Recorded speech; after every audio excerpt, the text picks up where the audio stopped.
Maka Undang-Undang Dasar 45 itu pasal berapa itu kan bukan tentang soal fakir miskin dan anak terlantar ya, tapi fakir sinyal, fakir data gitu ya. Nah seperti itu bentuk penjajahannya itu, menyingkirkan orang-orang komunis itu dengan nyupat. Nyupat itu artinya orang ini harus menggunakan busana, tapi intinya mereka harus bunuh diri. Bunuh diri di atas tebing-tebing pantai Bali Karang itu ya, di daerah saya bayangkan Uluwatu, dia terjun ke situ. Dan itu dilakukan karena atas nama agama. Siapa yang mau melawan ajaran agama?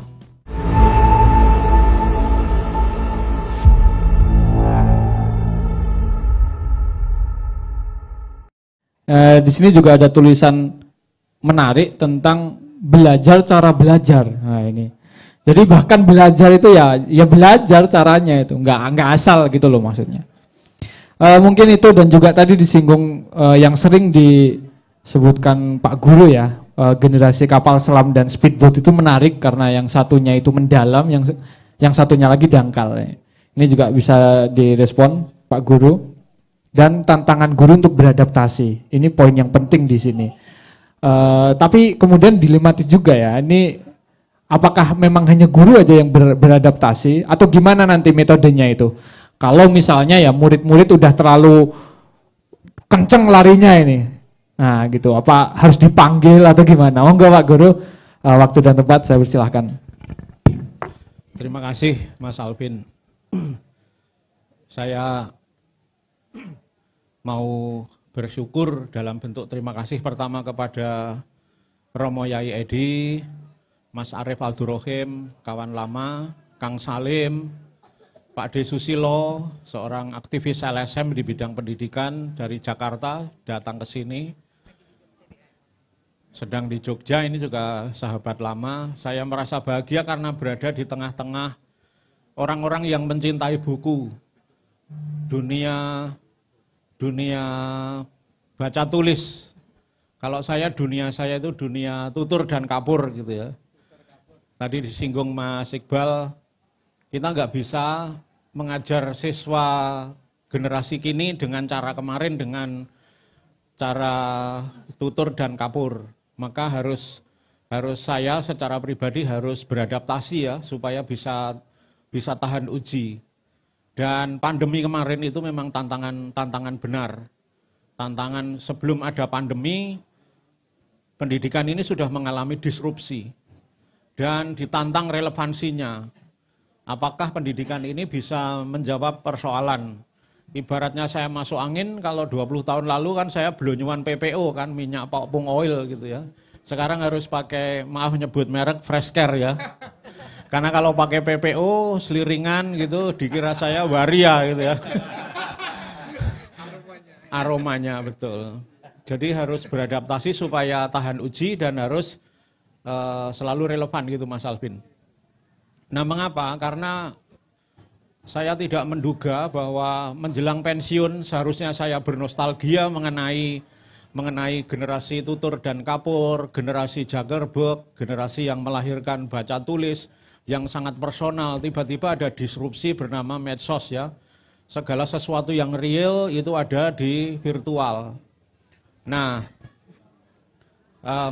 apa yang saya lakukan sebenarnya judul buku ini, Guru Posting Berdiri, Murid Update Berlari, ini sebenarnya hasil pengendapan saya mengenai paradigma pedagogi reflektif ya, istilahnya PPR.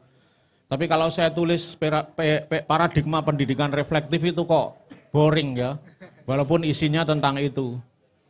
Nah, Guru Posting Berdiri, Murid Update Berlari itu mau menggambarkan kami ini generasi jadul yang kalau nggak hati-hati kita akan ditinggal. Kalau nggak relevan keberadaan kita di hadapan mereka ini kita akan dilupakan. Karena apa? Karena tadi disinggung Mas Iqbal, saya ini sebagai guru itu sudah nggak kemana-mana, ya cuma berdiri di situ saja postingannya. Sementara murid saya multi talent kan, dari segi murid-murid kita ini, dari segi keunggulannya itu pada speed, pada kecepatan. Jadi pada saat yang sama ketika memegang gawai itu dia bisa kirim tugas, bisa sambil mendengarkan musik, bisa sambil konten kreator, bergerak gitu ya. Sementara saya kan begegek neng kono wae gitu ya. Jadi nggak kemana-mana. Guru itu walau digelontor triliunan rupiah dana sertifikasi itu dampaknya maaf itu nggak signifikan. Tidak signifikan dampaknya. Jarang yang memanfaatkan tunjangan profesi itu misalnya ya untuk membeli buku, menulis di jurnal untuk pengembangan profesi. Jadi dampaknya ya kalau mantenan jadi gedean gitu ya. Kayak gitu itu. Jadi dampak ke pendidikannya harus diakui bahwa kurang signifikan. Nah maka guru ini nggak kemana-mana. Dari riset yang saya baca untuk literatur ini, ditulis oleh sosiolog, membandingkan nasib guru pada zaman kolonial dengan guru zaman sekarang beda. Guru zaman kolonial itu rumahnya besar, ini guru pribumi yang mengajar Belanda gitu ya maksudnya gitu ya. Diwawancarai tahun 80-an akhir, memelas melihat kami ini. Jadi kami ini kalau mau diangkat jadi PNS itu lama sekali pengabdiannya. Sudah lama tes berkali-kali toh akhirnya ya yang beruntung ya diangkat, enggak ya tetap tertinggal di landasan, yang lain sudah tinggal landas gitu.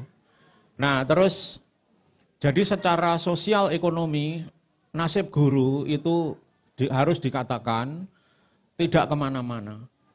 Bukan profesi yang terhormat.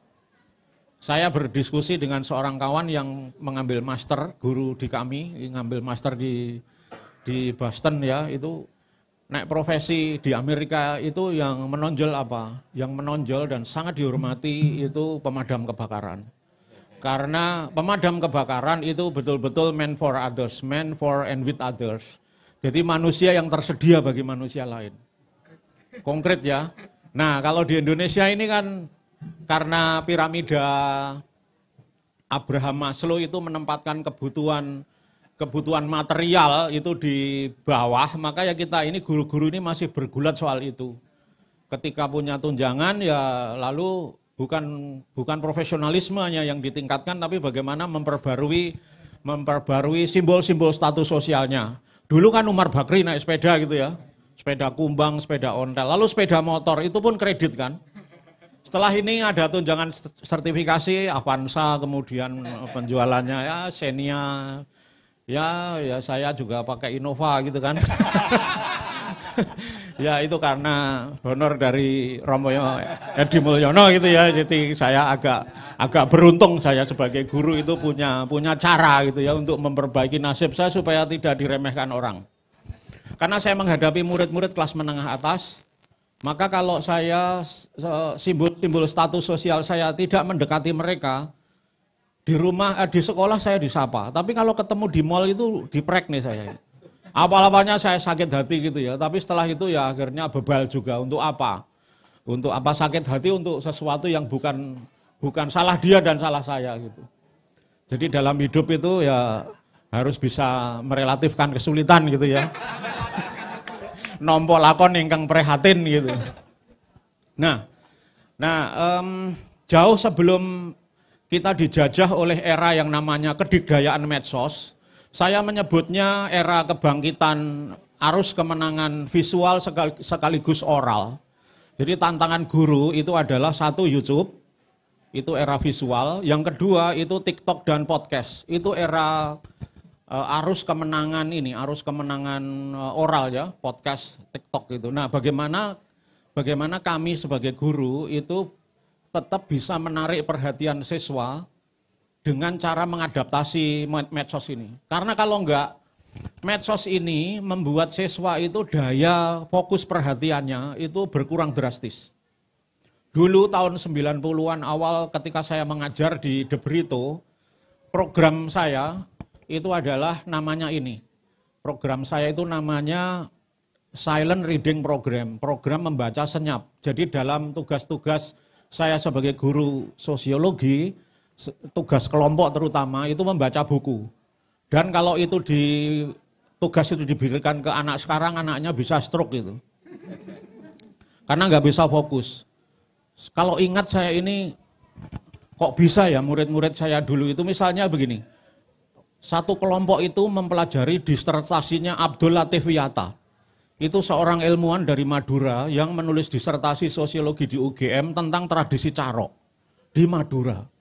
Dan 4 siswa yang berkelompok ini mulai dari bab awal sampai bab akhir itu bisa buat risam dan membahasakannya ketika presentasi. Lalu saya sudah membaca dan saya mendapat insight dari sudut pandang anak-anak ini, anak-anak angkatan tahun 90-an ya, menurut versinya Abdul Latif Piyoto itu.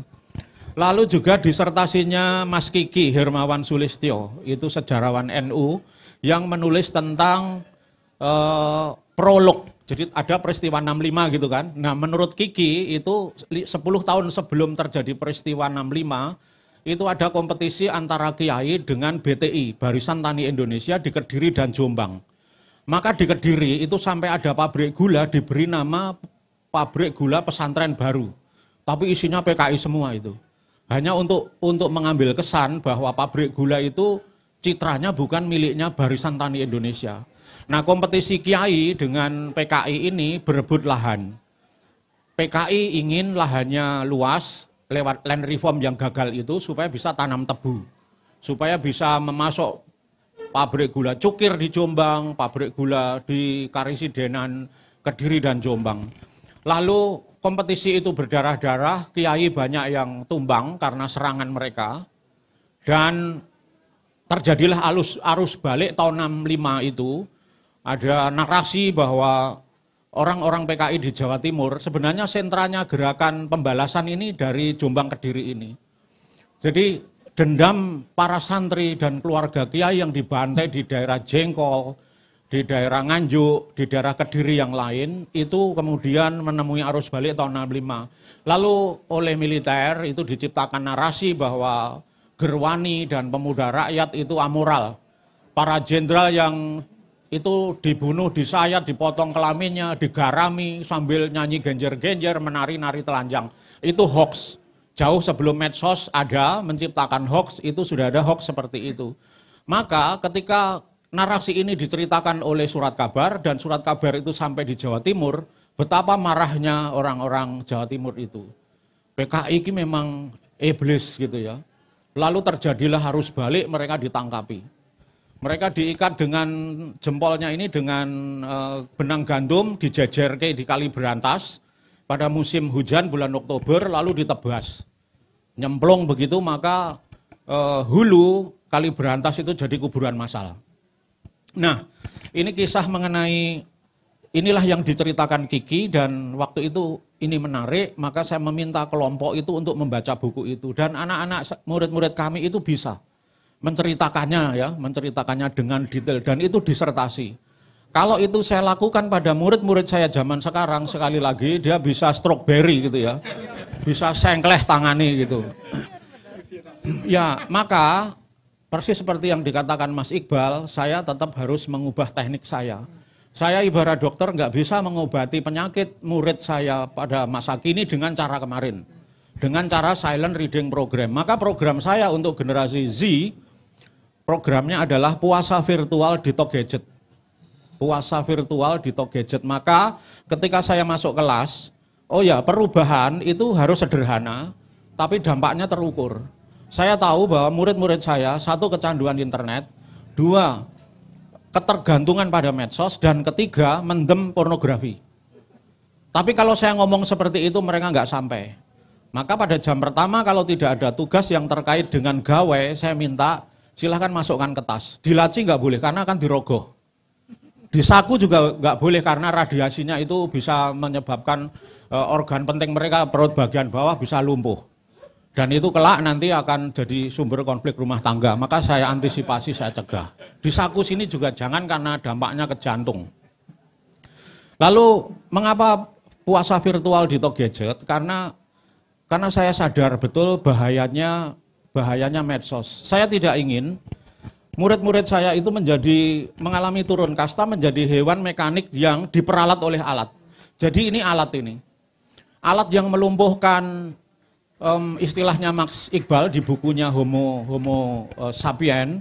Jadi Homo sapien itu kredonya adalah cogito ergo sum. Saya berpikir maka saya ada. Buktinya tadi itu. pada generasi dulu saya meminta mereka baca disertasi dan hasilnya memang cara berpikir kan itu. Sing temoto cara berpikirnya. Disertasi tentang The Dark Side of Paradise, konflik antara kaum nasionalis dan komunis di Bali. Orang-orang komunis ini cara menyingkirkan orang-orang nasionalis Hindu itu cara menyingkirkan orang-orang komunis itu dengan nyupat. Nyupat itu artinya orang ini harus menggunakan busana, tapi intinya mereka harus bunuh diri. Bunuh diri di atas tebing-tebing pantai Bali Karang itu ya di daerah saya bayangkan Uluwatu dia terjun ke situ. Dan itu dilakukan karena atas nama agama. Siapa yang mau melawan ajaran agama? Dan itu sebenarnya provokasi juga. The Dark Side of Paradise itu bukunya Jeffrey Robinson, sejarawan dari London itu ya, dan sudah diterjemahkan oleh Elkis, dan waktu itu saya pakai untuk tugas-tugas seperti ini. Sekali lagi saya nggak akan pakai. Balik lagi ke puasa virtual di Talk Gadget, saya menduga 10-15 tahun lagi, ketika para siswa ini reuni, manuk pulang kandang, setiap tanggal 27 Desember, pasti mereka akan cerita. Biasanya narasi mereka mengenai dampak itu setelah mereka lulus. Oh kayak Pak Guru kan biar bener gitu ya. Itu yang selalu diceritakan. Jadi stop puasa virtual karena kecanduan tadi 3 hal tadi itu. Lalu di Talk gadget ini racunnya akeh banget. Anak-anak sekarang ini walaupun pintar, hasil tesnya masuk itu grade-nya, potensi akademisnya, intelektualnya A, tapi mereka itu kayak bocah lumpuh gitu loh.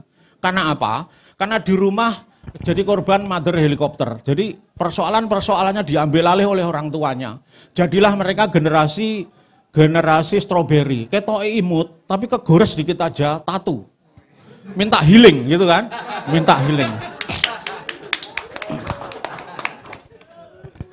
Saya bukan pecundang, ini mempromosikan buku lama kami berdua. Pecundang itu nek ngedepi masalah, iki iso, neng angel. Akhirnya ora gegarap. Karena kami pemenang, iki angel, neng iso tak garap. Itulah yang kami kampanyekan lewat buku Mendidik Pemenang Bukan Pecundang. Kami ini solusi. Saya sebagai guru, Mbak Putih sebagai dosen calon guru matematika, itu selalu menempatkan diri sebagai bagian dari solusi bukan masalah. Maka korban-korban medsos ini ya penyelesaiannya dengan cara yang sederhana. Simpan HP-mu dan dengan disimpan itu memang kemudian minggu pertama, kedua, ketiga agak berat. Tapi minggu keempat saya sudah melihat dampaknya. Nah, baru solusi lama itu saya pakai untuk membaca. Tapi bacanya bukan Jeffrey Robinson ya, bukan Unforgotten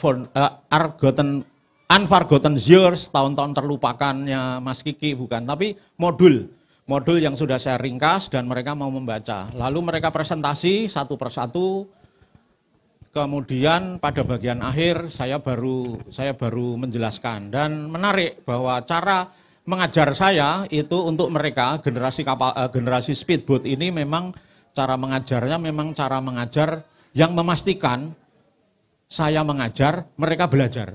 Belum tentu loh, kita ngajar mereka belajar. Mereka kalau nggak dirampas HP-nya dalam tanda kutip masukkan tas, belum tentu mereka belajar. Dan ketika maju, itu muncullah ungkapan-ungkapan yang membuat saya itu tujuan saya tercapai. Saya generasi yang egois ini, makin tua kan makin egois kan, maunya didengarkan. Nah saya akhirnya jadi pendengar yang baik. Tempo hari ada murid cerita bahwa mainline Eropa itu yang bisa menguasai cuma 2 tokoh katanya gitu. Satu Hitler, sebelum Hitler itu Napoleon Bonaparte. Dan di mainline Eropa yang tidak bisa ditaklukkan itu hanya Inggris. Nah ini kan saya nggak ngajar.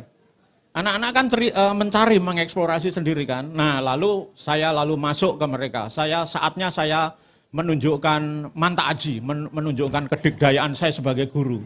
Untuk menunjukkan bahwa saya juga menuntut mereka belajar, saya juga belajar. Saya membaca disertasinya sejarawan Australia, itu temuan baru tentang Ellen Dawes. Tahun 45 Indonesia merdeka, tapi kenapa Belanda sampai 65 nggak pergi dari Freeport? Dan peristiwa Belanda nggak pergi dari Freeport itu terkait dengan pembunuhan John Kennedy. peristiwa pembunuhan Sekjen PBB dengan modus pesawat terbangnya jatuh di Afrika, dan dengan peristiwa 65. 65 ini jatuhnya Soekarno gitu ya. Jadi peristiwa 65 itu memang sejarah lokal, tapi sebenarnya ada unsur sejarah nasionalnya. Dalam sejarah kan ada konsep manusia itu tokoh, kemudian ruang itu menghasilkan sejarah lokal, sejarah nasional, sejarah internasional gitu ya. Lalu konsep tentang tentang waktu itu tentang perubahan, kesinambungan, keberlanjutan, pengulangan.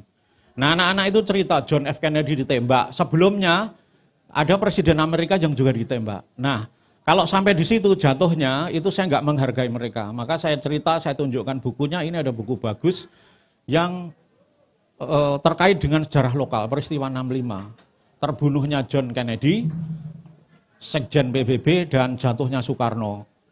Soekarno diumpan Marilyn Monroe itu, Anda tahu Soekarno kan flamboyan gitu kan. Tapi kenapa ketika diumpan Marilyn Monroe nggak doyan, nggak mau. Tapi sama Ratna Sari Dewi Jepang mau. Karena CIA itu ketika Marilyn Monroe ini nggak mempan, lalu menggunakan Zakusa, Jepang itu kan budaknya Amerika kan setelah Perang Dunia Kedua, lalu jadilah itu istrinya Soekarno, dan Anda tahu produk-produk Jepang itu cuma sandal jepit, peniti, dan mobil bemo roda 3, sementara yang banjir itu produk Amerika. Karena itu strateginya Amerika ingin menguasai ekonomi Indonesia. Nah, Belanda di Papua itu kenapa nggak pergi? Karena Ellen Dulles itu agennya perusahaan minyak Rockefeller ya. Rockefeller raksasa minyak Amerika itu punya agen namanya Ellen Dulles. Dan dia mantan direktur CIA. Nah, dari disertasi itu terjawab pertanyaan saya, kenapa pada Perang Pasifik, Perang Dunia Kedua, Amerika melawan Jepang kok kalah? Padahal Jepang sudah merekayasa teknologi kimia, teknologi senjata biologis dengan balon yang jatuh di Texas dan membunuh ratusan ribu orang. Tapi tidak diberitakan. Lalu dibalas dengan bom atom Hiroshima Nagasaki gitu ya. Nah, ternyata Jepang ini untuk menjalankan kapal, pesawat, dan seterusnya itu harus beli minyak ke Amerika. Dan minyaknya ini belinya lewat Ellen Dulles. Ellen Dulles ini Ellen Dulles muda. Yang Ellen Dulles tua itu membunuh John Kennedy dan Soekarno tadi itu. Kenapa Jerman Hitler kalah melawan Amerika? Karena Hitler beli minyaknya ke Ellen Dulles. Nah, dia kan intelijen. Ayo sama saja menyerahkan lehernya kan. Nah, itu cara saya menghargai siswa. Saya membaca, tidak saya bagikan ke depan karena saya akan jadi Ki Dalang Hadi Sugito. Ya, saya hanya monolog dan saya menganggap bodoh siswa. Siswa-siswa ini potensi menjadi bodoh karena apa? Karena turun kasta dari homo sapien menjadi homo digitalis. Digital itu artinya jari-jari. Jadi utek ini dipindah neng tangan ngono lho. Dan ini yang pintar kan ini. Akhirnya anaknya kan lolak-lolok tau itu. Saya tidak mau, tidak tega melihat itu. Maka disimpan. Sebenarnya buku ini spiritnya itu ya, spiritnya itu konteks. Konteks siswa saya adalah persis seperti nenek moyang saya yang dikirim ke Suriname. Dikirim sebagai budak oleh Belanda. Tahun 29 sampai tahun 36. Sama, kita ini adalah budak ini. Budak namanya algoritma, budak namanya kecerdasan buatan. Maka di rumah kecerdasannya diambil alih orang tua, dalam kehidupan nyata diambil alih kepintarannya oleh ini. Dan ini kan padha wae karo Portugis, Spanyol, Belanda, Jepang yang menjajah nenek moyang kan. Ini penjajahan karena sudah pola penjajahnya sudah berubah, maka yang dijajah itu ya cara mereka mengeluarkan liabilitas, sesuatu yang keluar dari kantong untuk membeli paket data ya. Maka Undang-Undang Dasar 45 itu pasal berapa itu kan bukan tentang soal fakir miskin dan anak terlantar ya, tapi fakir sinyal, fakir data gitu ya. Nah seperti itu bentuk penjajahannya itu. Setiap bangsa memilih hak untuk merdeka gitu ya, seharusnya diarahkan ke sana. Dan saya sadar Susana Zuboff itu sosiolog, sebagaimana ilmuwan-ilmuwan Amerika yang kritis, ini adalah zaman perbudakan. Anda cari pacar itu nggak perlu ketemu langsung, ada aplikasinya di sini. Ya, Dan itu sebenarnya aplikasi untuk mempertemukan budak dengan tuannya. Seperti itu. Jadi saya ingin anak-anak saya sekurang-kurangnya saya percaya pada prinsip begini, apapun yang saya lakukan itu pasti ada dampaknya. Dan spirit buku ini sebenarnya satu konteks. Konteks saya adalah generasi kapal selam, mengajar generasi speed. Nah, saya ingin kolaborasi dengan mereka. Dalam ning yo cepet gitu loh. Terus konteks siswa yang mabuk 3 ranah tadi itu, internet, medsos, sama pornografi.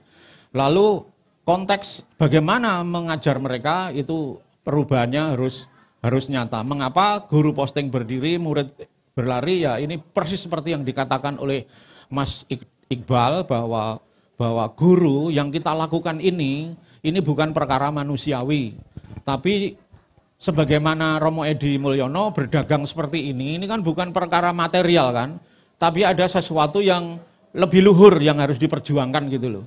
Bahwa kemudian kita malam ini menikmati kemakmurannya Romo Edi, itu karena dampak, sebenarnya itu akibat atau konsekuensi saja dari apa yang dia yakini gitu ya. Maka usahanya lestari berkesinambungan. Nah, dalam mengajar saya juga begitu.